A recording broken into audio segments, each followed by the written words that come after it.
Welcome to the Sharp Way Show. So happy to have you with me this evening. It's a little bit past 7 p.m. on the East Coast, which means, yep, you got to listen to me. You got to hear me. You got to look at my mug. That's kind of the rules, but that's okay. It is going to be an amazing show, and you know it is because, well, basically every show we do is awesome. So I'm very glad that you are here, but I am lucky today. I'm lucky that I have with me someone who has literally taken the last 10 years to try his damnedest to change his state. And I respect it because I've tried, but not for 10 years yet. So he's got me beat on that. He has run for Congress. He has run for governor of Kentucky. He's been trying to make changes. And he calls himself the Peace Democrat, is what I will call him. The man right now running for governor of Kentucky for 2023, Jeff Young. How are you, sir? Hi, fine. How are you doing? I'm doing great, and what I love about maybe not love, maybe that's the wrong answer. What I am intrigued by, maybe is better. Maybe that's the thing, is that you have been doing this for a while. You've run for office, if I remember right, please tell me if I'm wrong here, every 2 years since 2012. Is that true? That's true, and also for governor in 2015 and 2019. Kentucky has governor elections in odd years. Oh, okay. So gotcha. I've been running like crazy for 10 years. So for you running so much, clearly that's got to be strain on you, obviously. I mean, I know running is tough. It's got to be strain on you, but you've been doing it for 10 years.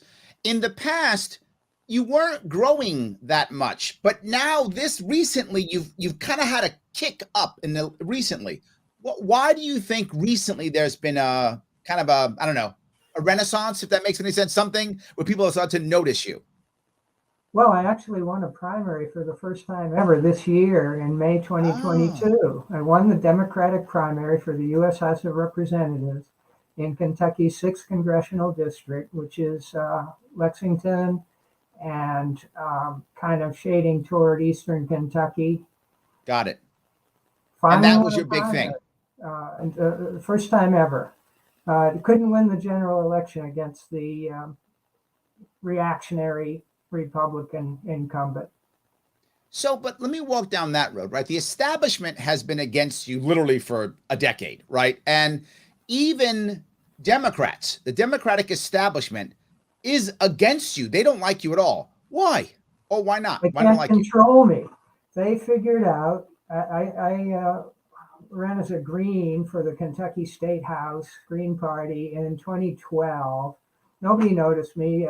I had no chance of winning, but I learned how to do it, 2014, the first time I tried to run in the Democratic primary for the U.S. House of Representatives.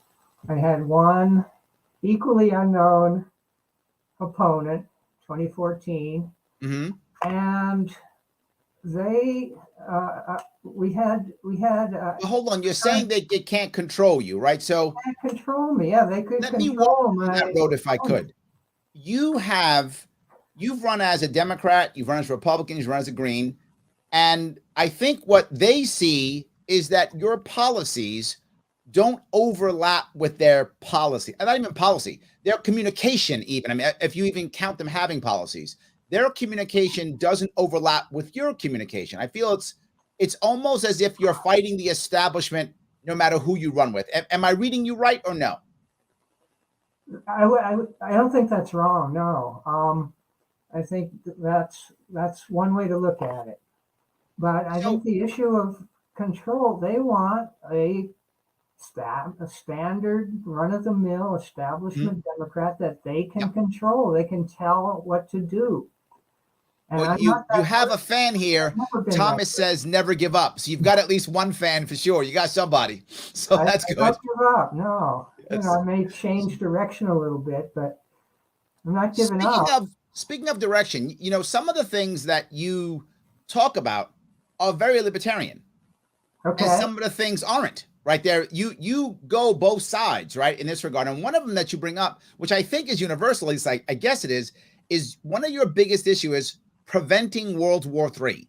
That's a big deal for you. And it makes sense, but almost no one's talking about it. You're like the only guy talking about it, if that makes any sense.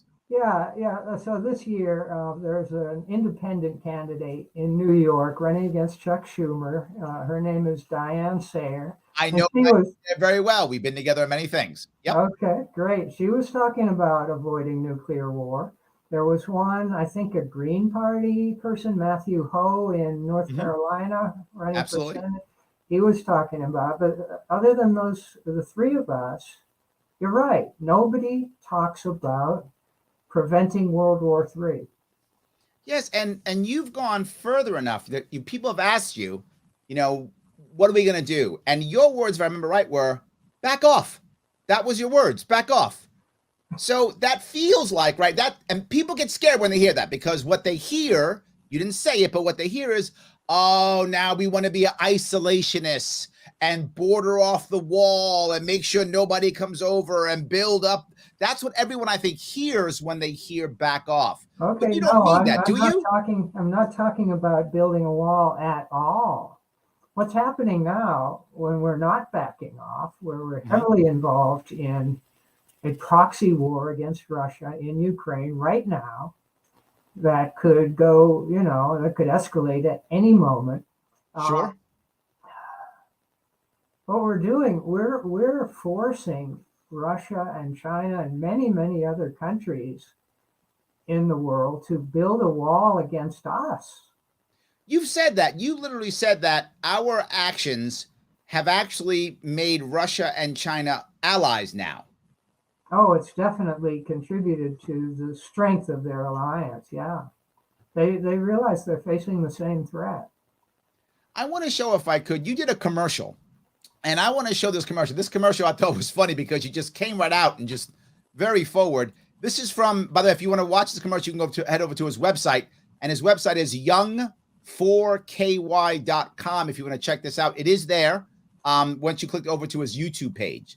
This comes from his YouTube page. My name is Jeff Young, and I approve. Oh, hold on. Let me make sure I do it right. Hold on. Let me just make sure I got it right here before I mess this up. I want to make sure I do it exactly the way to make sure it is correct so that we get the whole thing. Here we go. My name is Jeff Young, and I approve this message. In 1973, 12 OPEC countries stopped selling oil to our country. Gas prices quadrupled. This year, idiots in both parties started an economic war against Russia, and we're losing that war. Now they're threatening China. If 100 countries were to stop selling us everything, our economy would collapse in a week. We need to stop all of our wars right now and rebuild America. Now, what I liked about that was two things. First of all, I love that you called them idiots. I mean, that's amazing. That part I love, so just that part. But there's something else. Maybe one reason why they don't like me. That could be, yes. But you actually didn't go down the road right then and say nuclear war. What your concern was, which I haven't heard people say this, which is why I'm going to bring this up. This is special to me. You're saying that there will eventually be counter sanctions against us, and that those counter sanctions against us that will eventually come are going to crush our economy till we wind up dying in poverty. Yeah. Tell me about that. Well, you just summed it up quite well. Oh, I'm doing good. Our whole economic strategy against Russia since February of 2022 has been to try to sanction them. And the form these sanctions take is we will not buy Russian energy, oil, natural gas. We're just not going to buy it. And because it provides money for the Russian government to continue their war. Well, that's stupid. Okay. You can't stop a huge natural resource rich country like Russia from selling its energy. Yeah. Other countries want it, need it, and if they can't sell it to the West, they have plenty of other customers. Aren't they selling it to India and China now? That's right, exactly. They're building new pipelines right now for natural gas to go to India and China, and they're liquefying it. They can sell it to any country in the world by ship.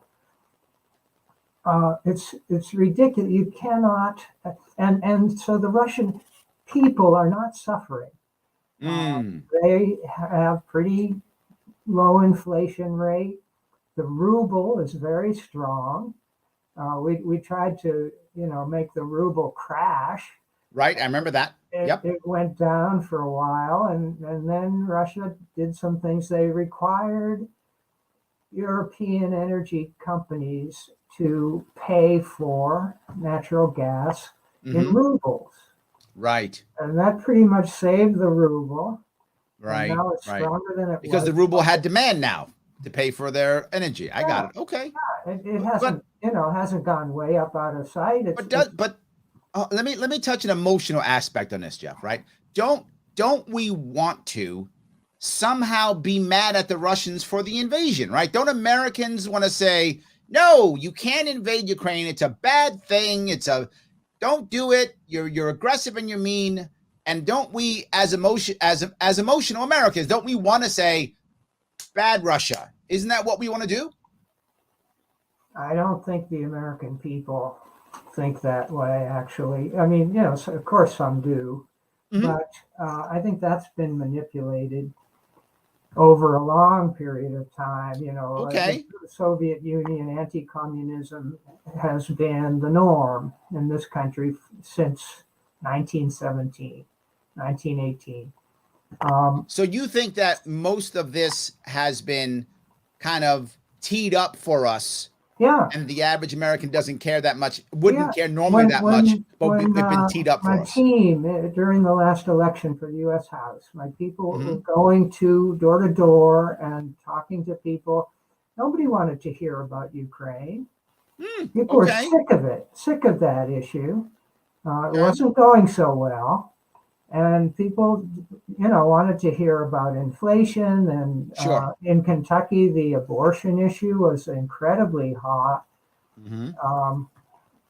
We can talk about that later. But people in general, Americans are not that interested in foreign policy. Let me stay on that for a second, because you've said something also that is, of course, controversial, but I get it. You said abolish the CIA. You have called the CIA, if I get you right, please tell me if I'm misquoting you, the worst terrorist organization in the world today. Is that a correct quote? Precisely correct. There we go. Okay. So I'm not going to fight you too much on that, because libertarians tend to agree with that, but that still is a very controversial statement. And a lot of people love the CIA. They think it's protecting us, right? That's the thought. They're mistaken. It was founded in 1947. Ever since then, it has been a rogue organization. They have been smuggling addictive drugs for decades into the United States in order to, increase the amount of money they have to overthrow other governments. Their main purpose is to overthrow governments that the capitalist class wants overthrown. And Got it. Often democracies. The people who are overthrowing are very often elected presidents or leaders. And that's the main job of the CIA, to cause chaos in the world. Got it. They also support terrorists. Yes, and arm them. And they're currently actually directing the Ukrainian army. So I think Sam is on your side. Sam says, very true that foreign policy is low on voter priority. Yeah. I think Sam's right on that. I think you're totally right on that. That isn't the key piece to what people think. They care about their own household, right? Yeah, but that's why I made that ad and other, postcards and things talking about how sanctions are backfiring against us, because that affects everybody in this country. If inflation goes through the roof, the whole economy is going to collapse, except for 100%. Various industries that produce things for export. They'll keep running because they'll be able to export these products, but we'll become a third world country unless we just abandon and reverse all of these counterproductive sanctions that we've been So imposing. let me move to that piece too, because well, before I go there, for those of you who care about who do care about foreign policy, do me a favor and support my sponsors, theadvocates.org. Head over to theadvocates.org and click, if you would, on the single issue surveys. And there is literally a survey on national security and foreign policy. There's actually a survey there. If you want to go there, you can actually take it. And I'm going to show you a picture of it right now so you know that I'm not making that up. There are many single issue surveys, but here's one of them: national security and foreign policy. Underneath that's money, government debt, money and monetary policy. And I know right now, Mr. Clark is jumping a bit for grab that. So yes, but anyway, so yes, right now you can take any of those. Why would I want you to do that? Why does this matter to me? Because they're my sponsor, right? And if you go there, take it. It's free. It makes them happy. It makes me happy. Support the show by heading over to theadvocates.org and taking the National Security and Foreign Policy Survey and see how much you care about it. That would be awesome. I'd appreciate you doing that. So I know that you've also said the next thing, if I could, which is you've actually said to end all sanctions, but not only on countries. You've said end all sanctions on individuals. This is a special thing, right? I think we feel, again, I'm talking emotional because, as you know, politics is emotional. Yes. And we kind of want to punish the bad guy. And it feels like, well, that guy's a bad guy. Let's sanction him, right? He's the evil Chinese oligarch or Russian oligarch. Let's go get him. Is this going to be a problem? Are we going to go ahead, please? Not the bad guys. What if they're really simply acting in the best interests of the people of their country? And what if they're less aggressive than our bad guys? You know, even Donald Trump said plenty of bad guys in America, or something like that. Plenty of killers. Yes, that's right. Killers, right? Yes, that's right. Yes, I remember that. Here. So I would say that in general, since the end of World War II, around 1945, the United States has been the most aggressive, violent, invasive country in the world. We've been almost constantly at war. It's true. Sometimes several countries at once. Well, hold on. I have a trivia question for my audience, and you might know this. Anyone know the last time the United States declared war? 1942. It's the last time we declared war. We declared war against Germany's allies, Bulgaria, Hungary, and Romania. We never declared war against Finland. Japan bombed Pearl Harbor. Let's see.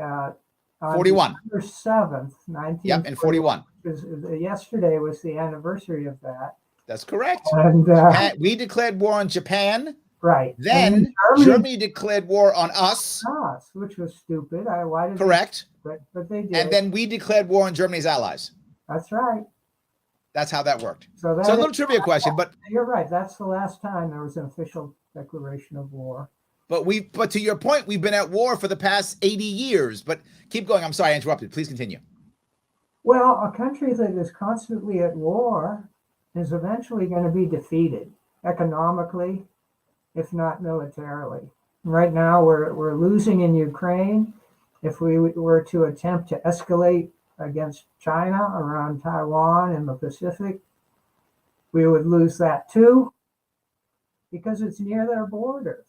Ukraine is right next to Russia, and I don't see how we can expect to win if they're right there. They can bring in unlimited troops and supplies, and their economy can produce all the weapons they need.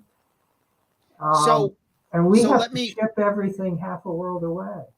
So when you're saying end sanctions, do you even mean ending sanctions like countries like, say, North Korea or Cuba, like that also? Yeah. Oh, for sure, Cuba. For decades, the United Nations has a vote every year.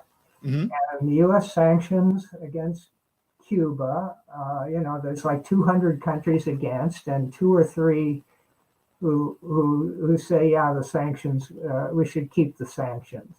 Yep. Absolutely. So yes. The entire world disagrees with us on Cuban sanctions. Those need I to, agree with you. I think it's the exactly right answer, but I think a lot of people, again, there's an emotional piece of punishment, right? We feel like we want to punish. So well, yeah. I don't think we have a right to punish anybody. Ooh, I like that. Has been so violent over so many decades that we have no right even to criticize other countries, to pretend that, oh, we're fighting with you because you have a bad human rights record. That's nonsense. Nobody There we has go. a worse human rights record than the United States if you include the CIA and all the things they've done. Got it. So Yeah. Sam got the question right. Sam said World War II. You are right, Sam. Absolutely. Right. Alexander is teasing you, but he's right. Alexander says CIA, Central Invasion Agency. Yeah. So there's a comedian, singer-songwriter, Dave Lippman, who calls it the Committee to Intervene Anywhere. Oh, I like that. Very good. Very good. Pete, who always talks about finances, he says, how did Rome fall? Endless wars, greedy leaders, wasteful spending, unattainable debt. Sound familiar? That is super accurate. Brilliant comment. Absolutely. And he also brings up, Pete, as he always does, every show, by the way, every show, Pete brings up the national debt. Like every single show, he'll post it someplace in the comments. That's Yes. a big number. And I will read it out because I always What is do. that, trillion? 31 trillion, 335 billion, 87,282,739.04. Oh, well, it's more than 4 cents now. Yeah, yes. And just us talking, it went up. That's correct. Yes, exactly right. The time that it took me to read that, it was inaccurate. That's correct. Yes, 100%. You're totally right.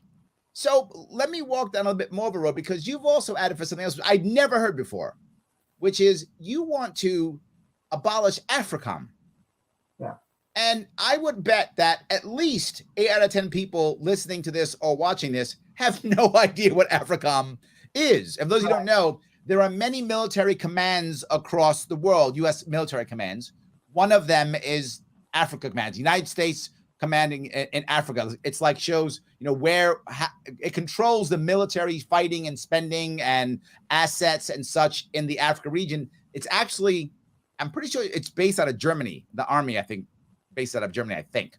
But anyway, why AFRICOM of all the comms? Why that one?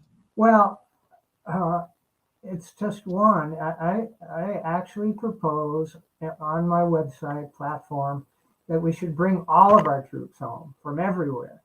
But Okay. AFRICOM is one continent where we're just carrying on the activities of the colonialists, the British, the French, Italian, the German, Belgians, in past, more than 100 years ago. It was colonialism, and that's totally exploitative.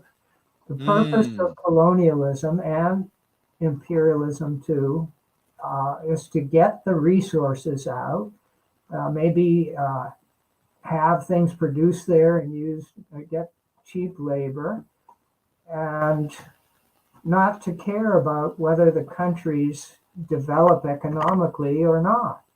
But China has a different attitude, a different approach. They have more of an investment win-win approach where they actually invest in projects that don't make a profit instantly. The short-term Belt and Road Initiative, is that what it's called? Belt and Road Initiative. So the road is the high-speed railroad, and the belt, I guess, is seaports and shipping. So they will come in and invest in a port facility. They'll hire local people to build it and to work there. And then everybody benefits because. But hold on. So if we get rid of AFRICOM, are you saying that we should get rid of AFRICOM and then instead allow businesses to go in and to function like that, or just let the world be the world? What is the goal of getting rid of AFRICOM? Well, it's primarily a force for violence. Got it. Okay. Special forces, they're drones flying Yep. around, firing missiles. And very often, AFRICOM is used to prop up unpopular dictators that are Yes. pro-U.S. corporations. So China does not go in there with a lot of weapons and troops. Got it. Okay. I see your point. If our multinational corporations can compete in any area, Europe, Africa, anywhere, that's fine. I have no objection to trade and international investment, but it needs to benefit the people who live there. Okay. China thinks about that and takes care of that question, and the United States is more interested in extracting and propping up oligarchs, you could call well, them. Brian is saying that I'm wrong. Brian says, according to SCOTUS, I'm wrong. SCOTUS held that a resolution that Congress passes was effectively a declaration of war in Afghanistan. And Brian, what I would say is that's naming something after it's already done. Like they just did it and then said, well, we're just going to consider that war. That's like common law marriage. Well, you've been living together for 7 years, so I guess you're married. That's kind of what that is. Oh, you married? Action. The war. Oh, police action. Thank you. Yes. 1950 to 1953 it wasn't called a war. It was, later everybody says Korean War because it's easier to say. Yep. But officially, you're right. It wasn't. So I think I just lost Jeff, but he'll come back on. When he comes back on, I'll bring him back on. But Brian, I want to say you are correct in what you're saying, and SCOTUS is wrong. So both is true. You are correct, and SCOTUS is wrong. I got you back, Jeff. Glad to have you back. Yeah. So Nazim says, wow, a Democrat on a libertarian podcast. Nazim, I've had many Democrats on this show. I just had one last night.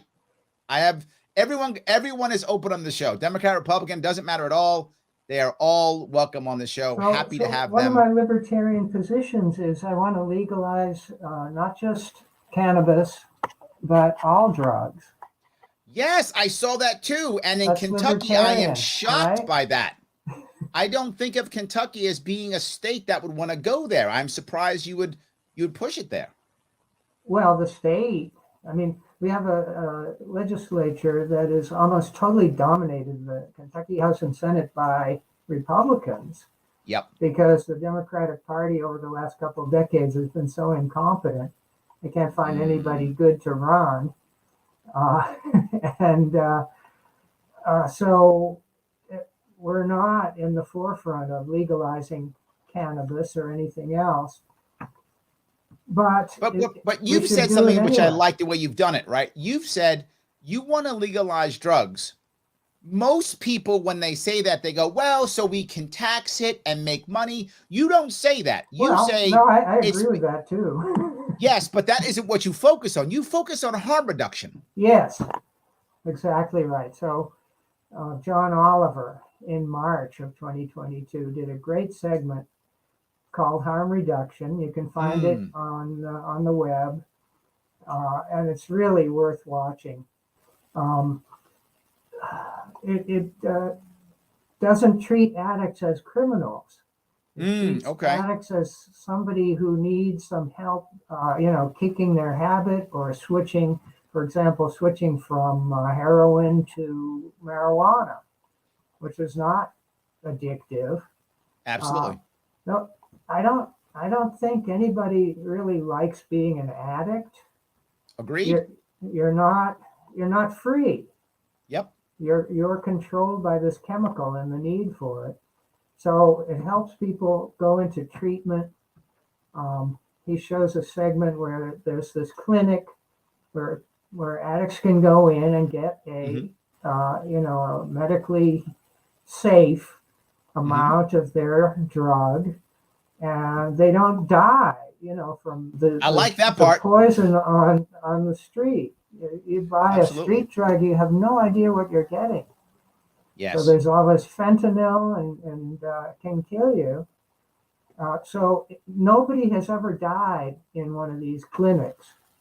And you can't say that about the general population. Kentucky Not at all. has a terrible problem with overdose deaths. We've had it for a long time. These are deaths of despair. It's a problem. But I want to touch that piece.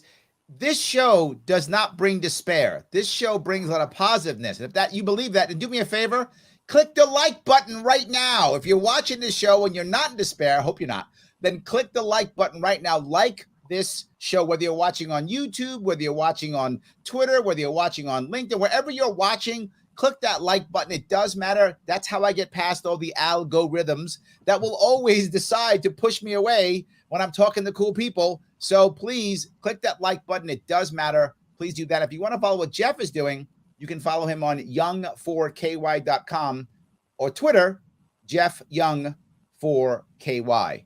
So I think we are, in many cases, we are kind of similar in a lot of our views here. However, there are some we're not. I know that you are someone who is a proponent for Medicare for all. That doesn't seem like it lands in line with the other things. Why Medicare for all? It's incredibly cheaper.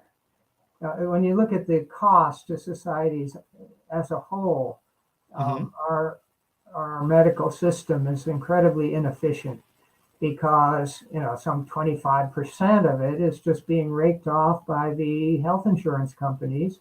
So we're 25% efficient right from the get-go. Other countries negotiate with pharmaceutical corporations to lower drug prices. Other so countries let me ask, in your world, hold on, in your world of Medicare for all, would there be in your world private insurance companies or private doctors also, or no? Yeah, sure, there could be. Yeah. So what you're actually asking for really is not really Medicare for all, but more like a public option. No, it's Medicare for all.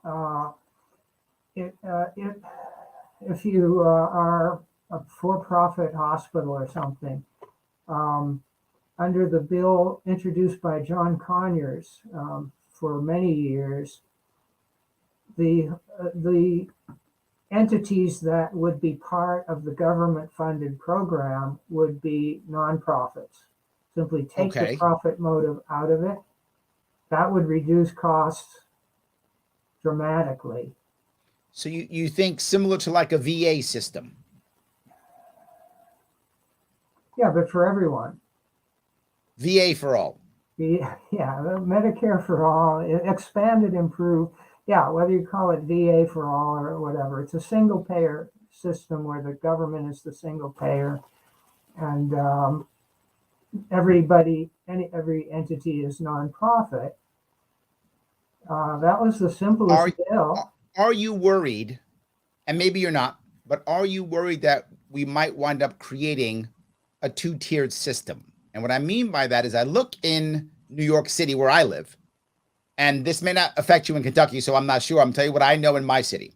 In New York City, most of the people who are wealthy or middle class or above or wealthy no longer go to any doctors that take insurance. They only go to private doctors. And they either have no insurance and just pay because they're wealthy. That's option one. Or option two, they have what they call a Cadillac plan, which is some type of plan that will reimburse a certain percentage when you go out of network, right? So maybe it pays 50% or whatever. It pays a chunk, and they get it because usually they either are an executive at a large company and they get the Cadillac system. So what winds up happening is many of the people who aren't wealthy, they almost always get second-tier doctors because the first-tier doctors go into the private market where they make more money. Are you worried that if you go to a VA for all, that will happen across the country? I don't see a way to prevent that kind of two-tier thing. But the important thing is to get the vast majority of people covered by a large-scale system. The problem is people who have no insurance at all and who are not wealthy. They're really in trouble. Got it. Medical bankruptcy is unknown in other countries. Sure, sure. Nobody goes Yep. bankrupt because they get a disease or have an accident. Mhm. That's kind of barbaric. I think So there are a lot of states have passed laws where you can't go bankrupt now from medical debt. I think that's been a thing now that they don't do that anymore in certain states. So I think I lost Jeff again, but that's okay. He'll come back. I'm sure he will. So yes, Shelley goes on to say, Larry has had more political parties on his show than there are about on the ballots. That's true, Shelley. You're correct. I keep doing that. Joel says, Larry has good guests on creating great conversations. I think we have to, right? What value is it if I just sit here and talk to everybody who's libertarian? That's no value on that at all. That's why I'm grabbing guys like Jeff to talk about stuff. Otherwise, what kind of conversation do we have? It's just me nodding my head and going, yeah, everybody's right. That's not helpful. Who learns from that? just to finish off on the healthcare, Please. I don't have a problem if rich people want to get Cadillac healthcare. That's okay. But my main priority is to get everybody insured at a system that doesn't drive them into bankruptcy or poverty.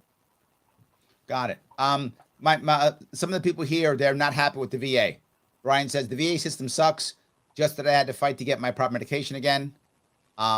Dave says, but government bureaucrats will be just as inefficient. Joel says, Medicare for all would save money. The government would deny claims.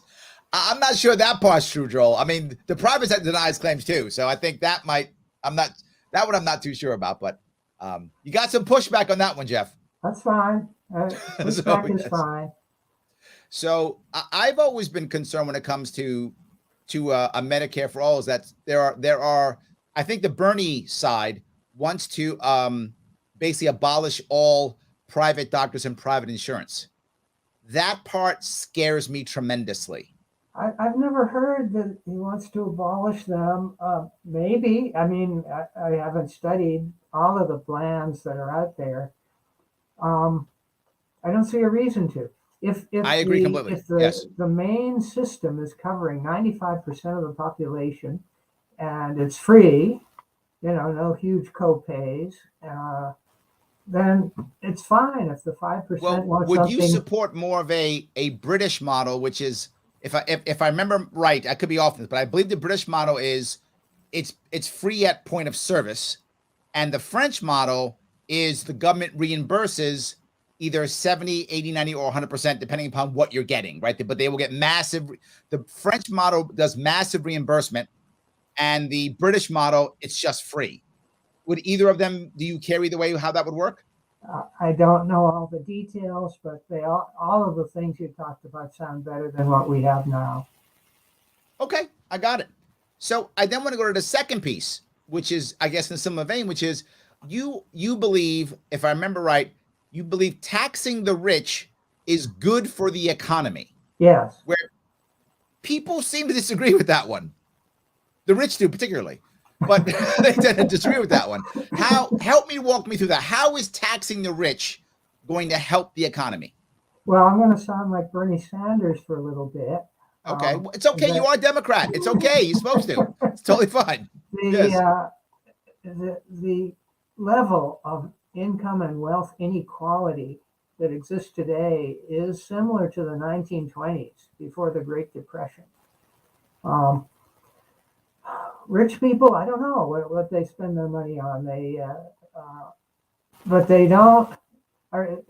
Poor people, working people, middle class, if they get a raise, they're going to spend money on things they need, go right back into the economy, and support jobs throughout the country. Rich people, they may buy a yacht.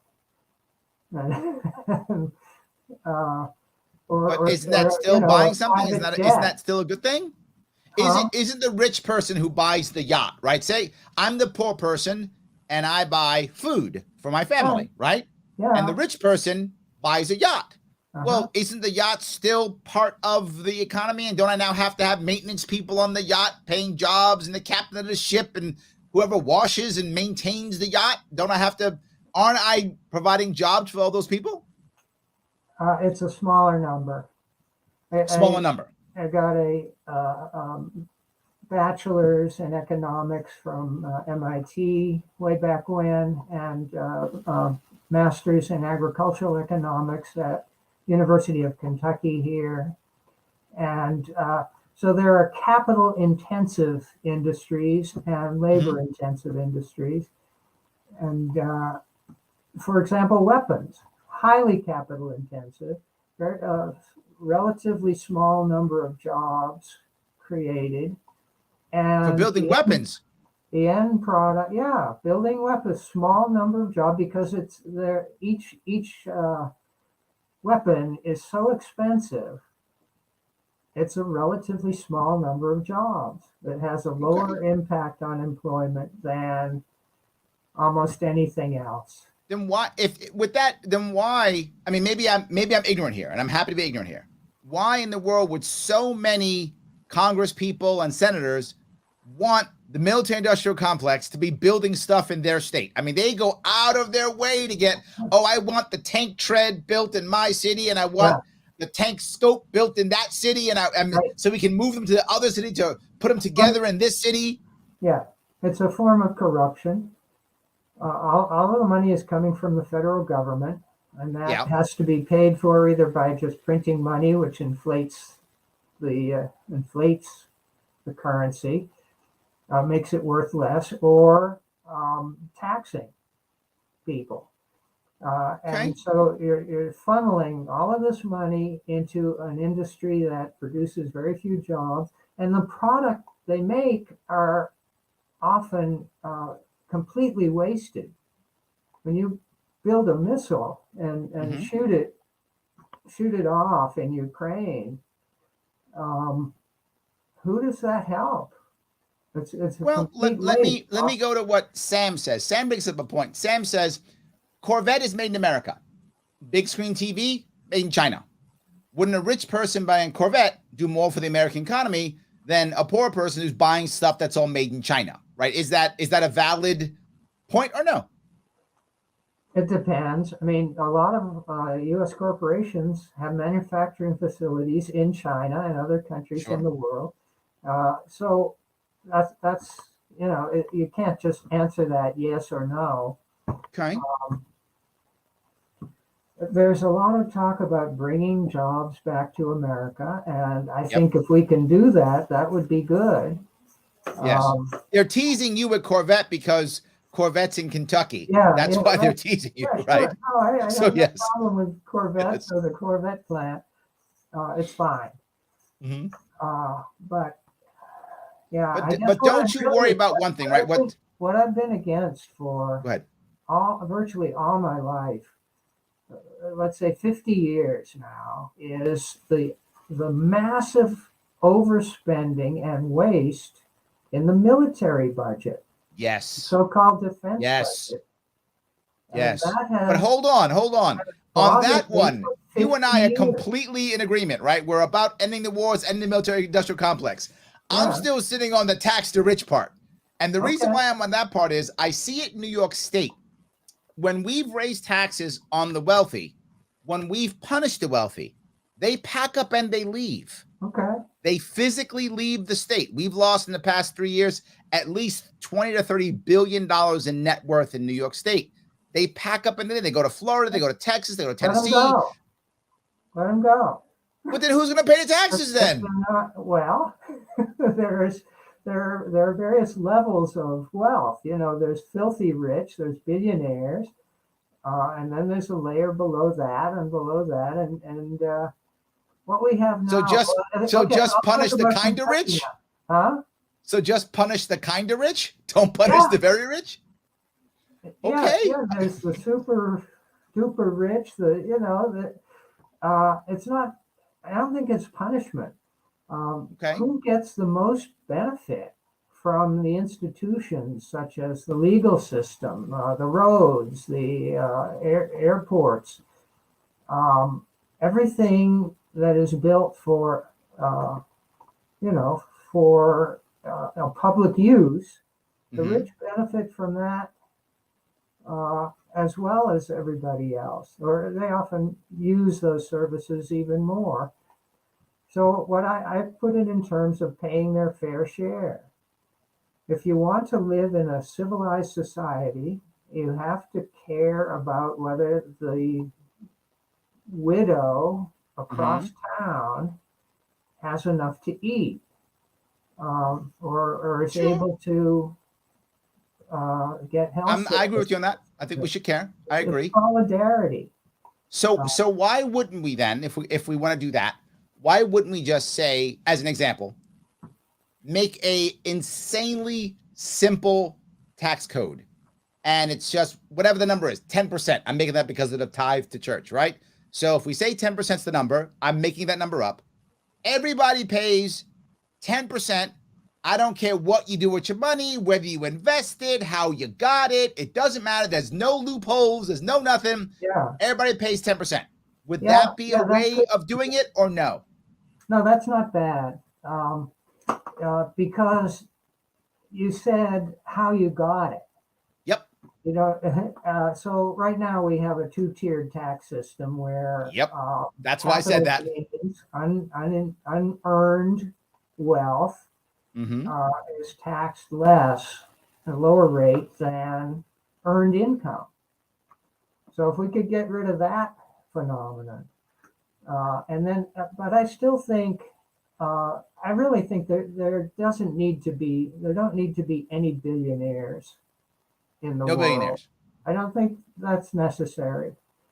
I think the world would be better, and this country would be better if there were no billionaires, and that this extreme level of income inequality were flattened a little bit or a lot. Well, I agree with the level of that. Yeah, they end up controlling the Congress. They end up getting political power. You're right. Just because they're a billionaire, and you know, if they've got every congressperson coming to them and say, "Okay, what do you need? What can we do for you?" Well, let me touch two pieces of that. So if we're going to make no billionaires, if that's our goal, right, is no billionaires, are we literally going to say, once you make X amount of money, we confiscate your cash? Is that how we do it? I propose that, yeah. And then what about if my value is not in cash? It's in, say, stock ownership or physical property. Do we confiscate that stock ownership and physical property? Yes. Then who gets it, right? Once, I mean, you know, I don't expect it to pass tomorrow. Well, you're answering the question. It's totally fine. So we're going to go in and whatever, Jeff Bezos or whoever, we're going to say, hey, you have so much stock value. You can't be a billionaire. We're going to take away whatever the percentage is, 20% of Amazon. It's the government's now. Billionaire could choose which assets to divest. Oh, they could choose. Yeah, I mean, suppose, you know, this billionaire likes one particular company they own. They could keep most of that and divest the others. So when they do that, but the issue that the concern right is he's not really divesting because he's not getting anything back, right? He's just giving it up. He's just saying, here, government, take my stuff. Nationalize it. So once that happens, though, like now all of a sudden, whatever, Jeff Bezos has to give up whatever percentage, I have no idea. For the sake of argument, it's 50%. I don't know what that number. Sake of argument, 50%. He gives up 50% of Amazon. Who gets it? Like, how do we sell it? Like, how is it how is that nationalized? Well, there's co-ops. Could turn it into an employee cooperative. So the employees would get it all. Could. I mean, there are various options. Could, if it's a strategic industry such as Raytheon, a defense contractor, nationalize the thing like Russia does. Gotcha. So nationalizing or taking and giving to the employees, that will be the answer to those any are of a couple the of ways to go, yeah. What happens if it is as long as the buyers aren't billionaires themselves. Well, that was my other question. What about if it's foreign owned right now? So I'm sure a Russian oligarch would be very happy, or a Chinese oligarch would be very happy to buy 50% of Amazon. I'm sure they would love to buy 50% of Amazon. Yeah. You're okay with that? I am in favor. I mentioned co-ops because that's a more democratic form of corporate management. I do prefer co-ops. I agree. I prefer The co-ops. Absolutely. workers, I favor unions. Maybe libertarians and certainly Republicans don't agree with that. But I favor decentralizing management and control. So if and I have also proposed, some of these huge corporations like Twitter and Facebook should be broken up, and we don't have enough media corporations either. That's true for sure. Yeah. There's been a trend, I think, since Bill Clinton, Since the 80s, right? of concentration of media. That's extremely dangerous because you get uniformity. You don't get the differences of opinion. And there But are you also get, you also get cartel systems, yeah, right? You get oligarchies and cartel systems. that's Right. right. You get the whole thing. Agreed. Agreed. Yeah. So then why wouldn't we, with that logic, why wouldn't we try to make it to where we have more billionaires versus chopping? Why wouldn't we want to make more Davids to fight the Goliaths versus chopping down the Goliaths? Did that make sense or no? I don't know if that made sense. I was trying to make an analogy. I don't know if it worked. Distribution is so concentrated in the upper 1%, This is true. 1/10 of 1%, that it's almost at the point of societal collapse. Then when you add in these factors like foreign policies that, sanction everybody and we get sanctioned back. Right now we're sanctioning ourselves. So that's going to lead to inflation and shortages. That's true. So there are a lot of problems, we have a long way to go. But I am basically in favor of decentralizing and decreasing the power of the capitalist class, the ruling elite, the military industrial intelligence media complex. I love the air quotes on intelligence. I love that. Yes. Breaking up these huge concentrations of power because we're not free right now. We have no real functioning democracy. Voting means almost nothing. Agreed. Very hard to. I get it. I'm with you. Let me grab a couple comments. Dave says in New Jersey in 2016, 1 billionaire left, and New Jersey's revenue went down. That happened in New York too. Also true. Yes, okay, and that's people's worry about that. Well, the problem that we're worried about with that is when we have such. Yes, we have massive bloated budgets here in the East Coast for sure. I'm sure you have some in the Midwest too, but we have massive.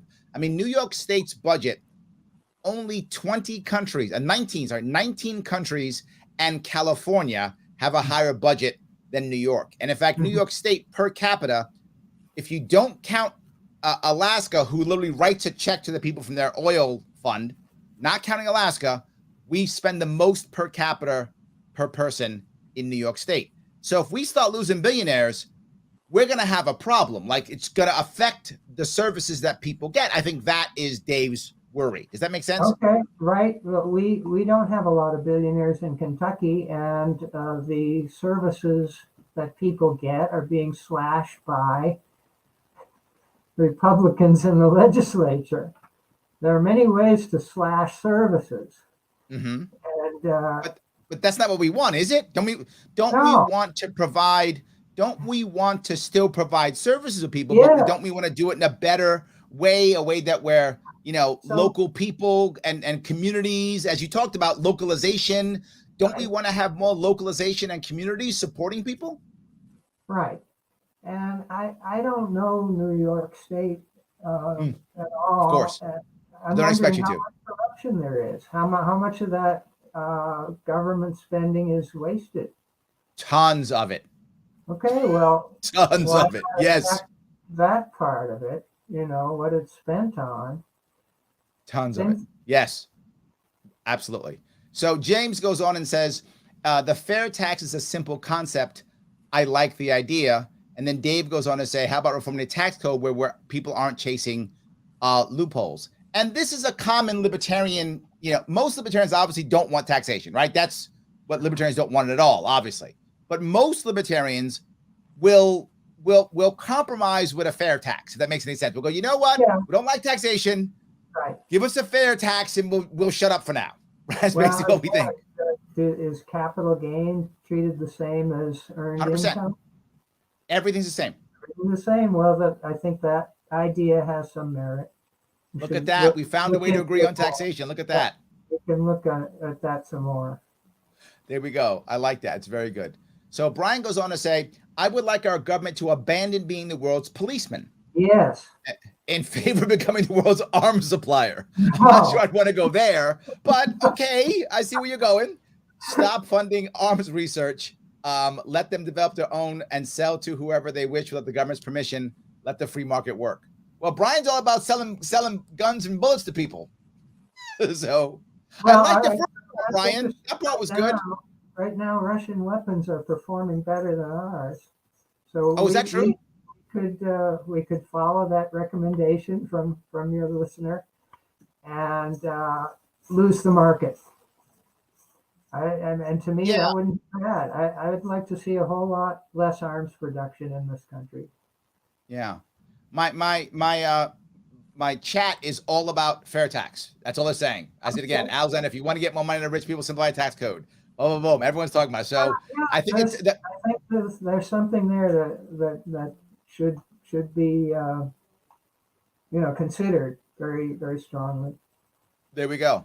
So let's see here if I can go down here real fast. Someone's about the land value tax. Do you have an opinion on that at all? Matthew brings this up. He says Milton Friedman called the land value tax the last bad tax, but it has a lot of great principles. I don't know. I listened. I don't know if that's true or not. Sorry. I think he's one of the most important. We lost him again. I'm sure he'll come back. So yes. Alexander goes on. Why do so many trash billionaires like they have no value aren't human beings? I'm a college student. I pay for school, work 2 jobs. Doesn't bother me how much money anybody has but myself. It's a valid point, right? I think it's very easy to beat up the rich guy or rich gal. I think it's very simple to do so. Point the finger and say it's his fault. I think it's true. And to be forward, politics is emotional, Alexander, and it feels wrong that a person has so much. It feels bad. Whether it really is bad or not, politics is emotional. So I think there is a piece of that we have to recognize that it actually is an emotional piece. I do want to say, if you like what we're doing right now, if you're enjoying this, then do me a favor. Subscribe, if you would, to the Sharp Way YouTube. I am asking specifically to subscribe and click that button specifically for the Sharp Way YouTube. Why? Coming up here in January, we're going to be shifting a lot of stuff only to the Sharp Way properties. So if you can, please pop on over there and like the Sharp Way YouTube page. It's very helpful for me. I need to get it up and running so I can get more people on it, so I can get past the algorithms, all those things. So please work on that. If you would today, I would appreciate it tremendously to specifically that. And of course, if you haven't retweeted yet on Twitter, if you're watching on Twitter, please retweet on Twitter and let people know what we're doing here. It really does matter. Jeff, are you there? Can you hear me? I can hear you. I can't see you. Yeah, right. So I have trouble with my camera. I think I should get a better computer or whatever. Better. I think I've lost him again. I'll be pulling him back in a second. Let me grab some more of your comments if I could. Let me grab a couple of these if I could. There we go. Are you back there, Jeff? I'm here, audio. Okay, Sorry. Great. Sorry. No worries. It is what it is. I want to walk down one more road with you.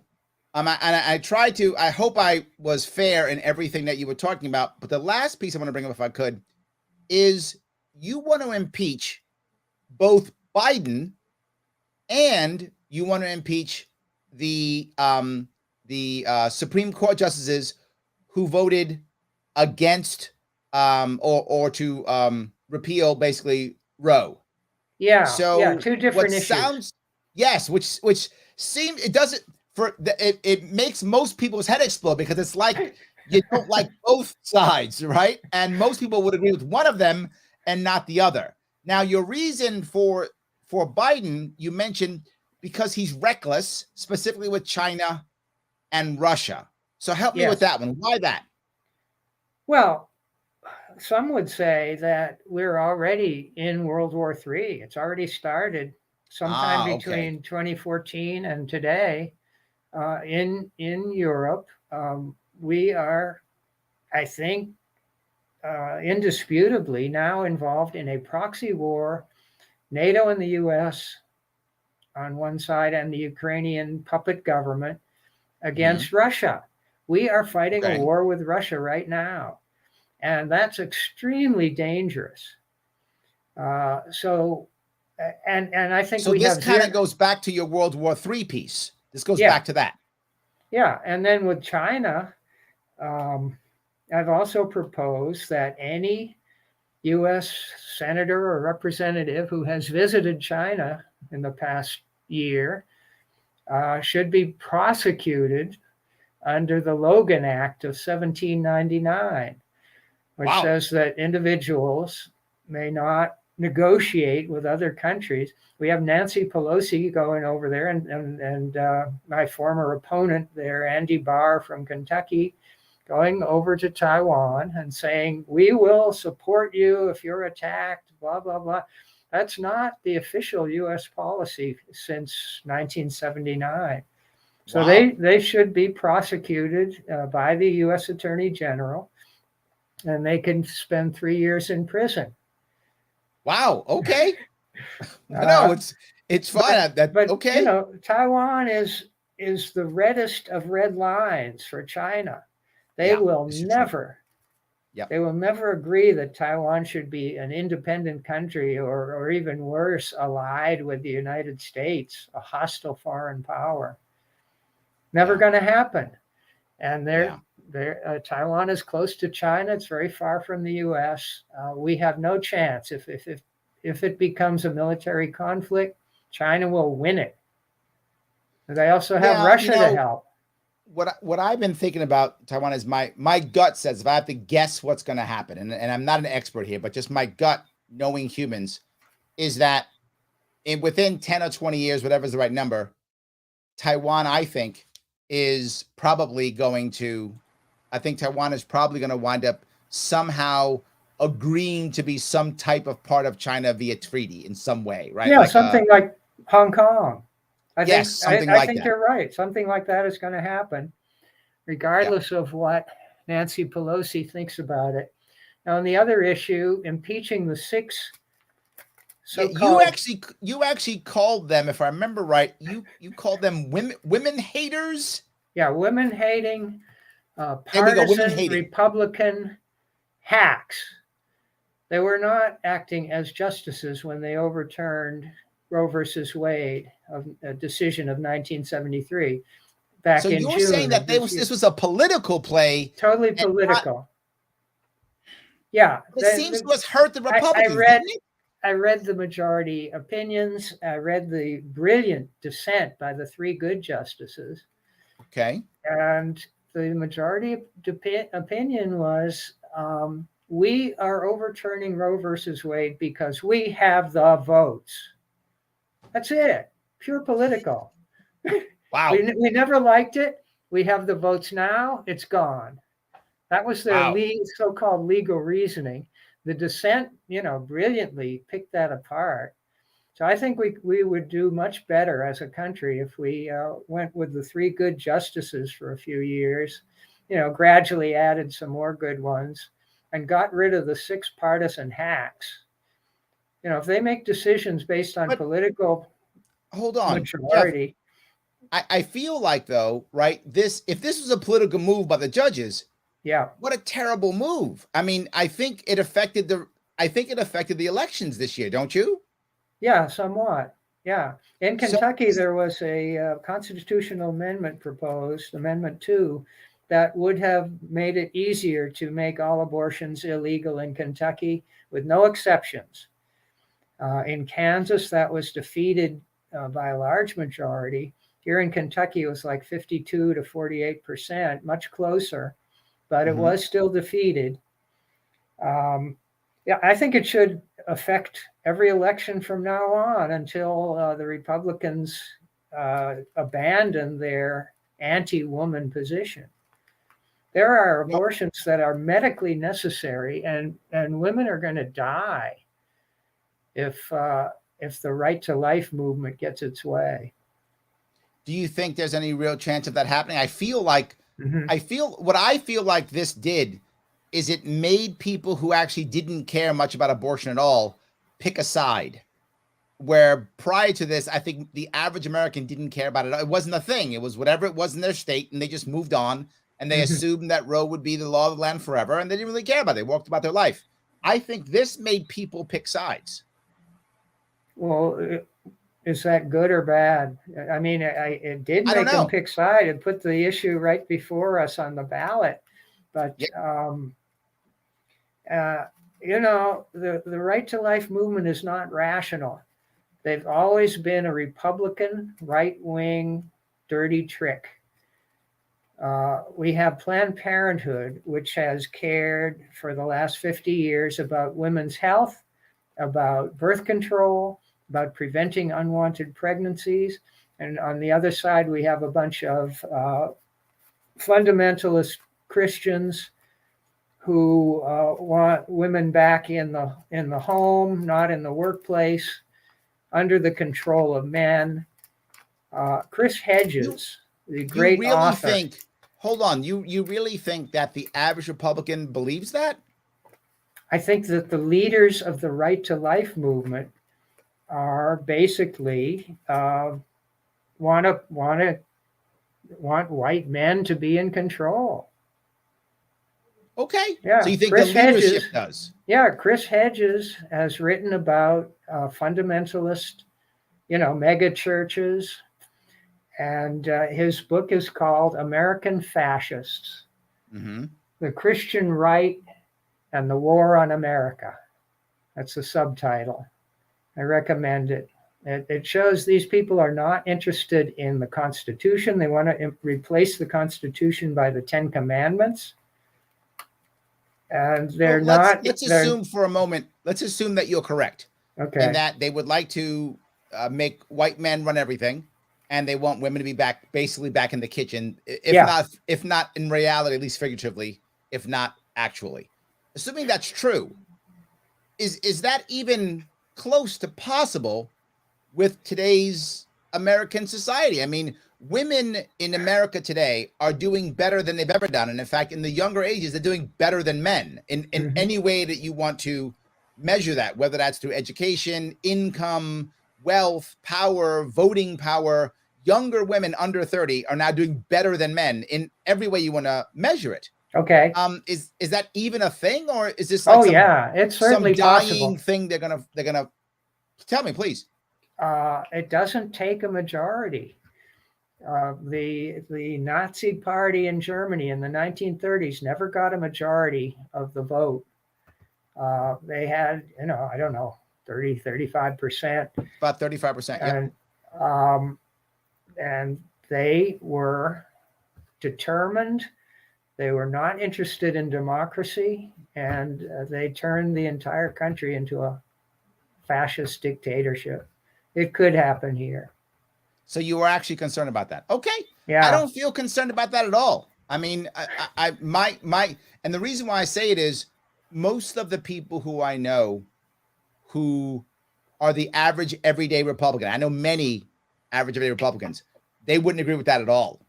They wouldn't agree at all. So I feel like the body politic, while there may be individual people who are leaders who believe what, there may be individual people at the top who believe what you feel.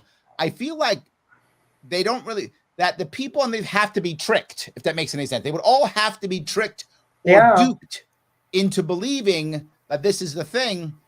And I don't feel like that. Maybe I'm wrong. Maybe next year you'll be showing me that I'm wrong. Read American Fascist book by Chris Hedges and a lot of articles he's written, especially around the time when Roe versus Wade was overturned. he's eloquent on it. He has a Doctor of Divinity. And well, let me make a shift if I could. okay. What about the idea that Democrats want the same thing, just a different religion? In that Democrats would like to, in many ways, get rid of the First Amendment, in many ways, get rid of the Second Amendment, if not totally, in many ways, get rid of the Fourth and Sixth Amendment, that they would probably want to get rid of a bunch of things in the Constitution also. Is that not a fair statement? There's an element of truth to it, especially when you look at all of the members of the U.S. House and Senate today who are hauling the chief executives of these social media companies into hearings and asking them, why aren't you censoring more? Why? Yes. You know, that I think is a terrible idea. And I'm ashamed members of my party are undermining the First Amendment that way. Censorship is bad. I'm virtually completely against it. You know, unless they're doing something that's already against the law, like, I don't know, whatever exceptions there are. Yeah, I get that. Look, if I'm trying to hurt somebody or threatening somebody, or going to create a victim, there you go. 100%. Yep. Threatening somebody by, you know, posting things on Twitter. Yeah. So what we need is more debate. I'm in favor of all of these social media platforms unbanning everybody. And if there's some Nazis that get on there, I mean, there are anyway, but it's true. Debate them. Right. So, you know, ask, well, you know, what kind of society would we have if we did what you say? And most Americans would not find it very appealing. So debate them, don't censor them. I like it. So Grace says, thanks for interviewing guests from other parties, Larry. The LP can't live in a vacuum at times. Can live in a vacuum at times. Thanks for reaching out. Oh, I appreciate that. That's nice. Thank you. So people like this. You have some fans here, Jeff. You're doing something right. Yeah. Whatever you're doing, it's working. Yeah. In Kentucky, I've always gotten along well with libertarians, you know, for years. There we go. We can talk about things. We can talk about real issues. I've never gotten along with Mitch McConnell Republicans. Yes, I can imagine. You know, I spent 1 year, 2020, running as a Republican in the primary for U.S. House, and it was kind of tough. You know, I was in this room with a bunch of people. Well, one example. The person up on the stage said, who here likes Trump?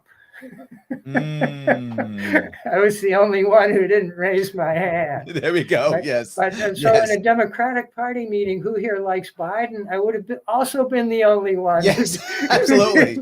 You were the bad guy either way, Jeff. Either way, you're the bad guy. It doesn't matter. They're both war criminals. Yes. They're both endangering our national security.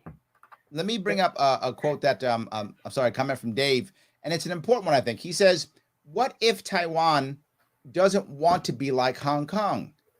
And I'll tell you my view on this. I think at one point, Taiwan's going to have to accept either they're going to be bombed and devastated by a Chinese land war, which will devastate the island. I mean, there'll be billions of dollars in damage and probably millions of dead people. That's option one. Or they will somehow negotiate to have a decent answer to survive in a Chinese world. That's what my gut says. Do you think I'm right on that, Jeff, or no? I think you're right. Also, people overlook that there are, you know, probably the majority of people in Taiwan like the status quo, where you know, things are just going along. Nobody's raising the issue. And China has said that by 2049, we want Taiwan reintegrated into China.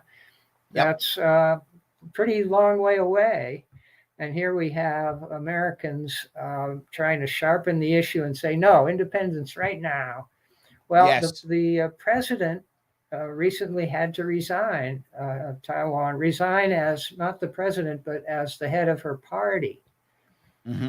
So I hope she resigns as president. She's a kind of independence Taiwan leader.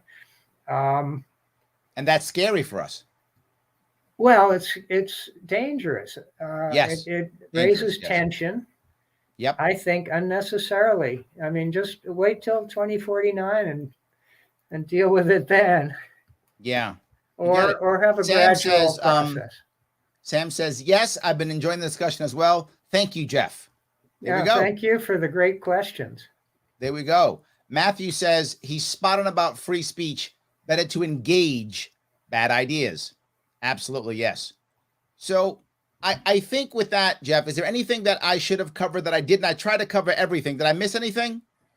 Well, I didn't get to say that having been a member of both parties and run for office, I think both parties are 100% corrupt. Yes.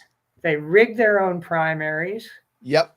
And that's illegal in Kentucky anyway. Maybe it's not illegal nationally when, for example, I think Hillary Clinton rigged the primary in 2016 against Bernie Sanders.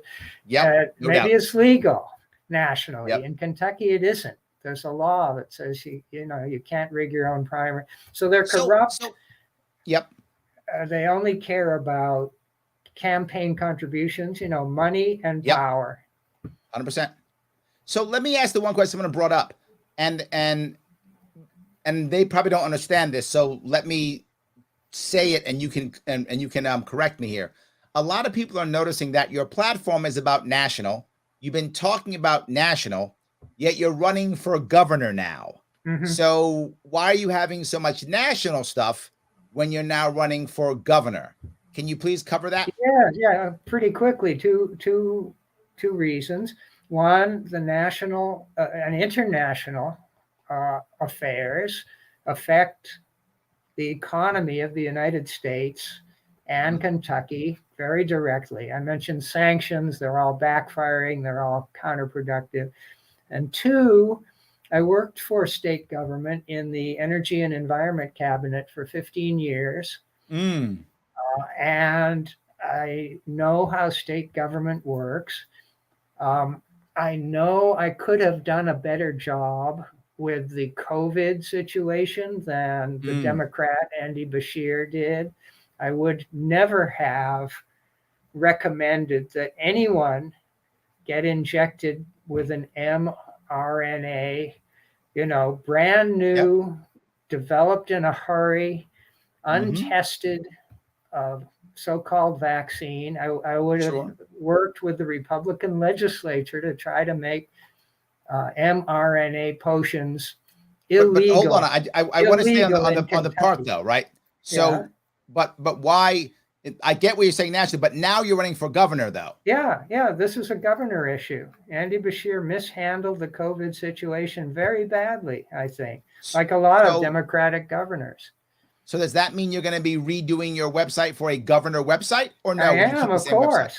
I'm going to totally redo it.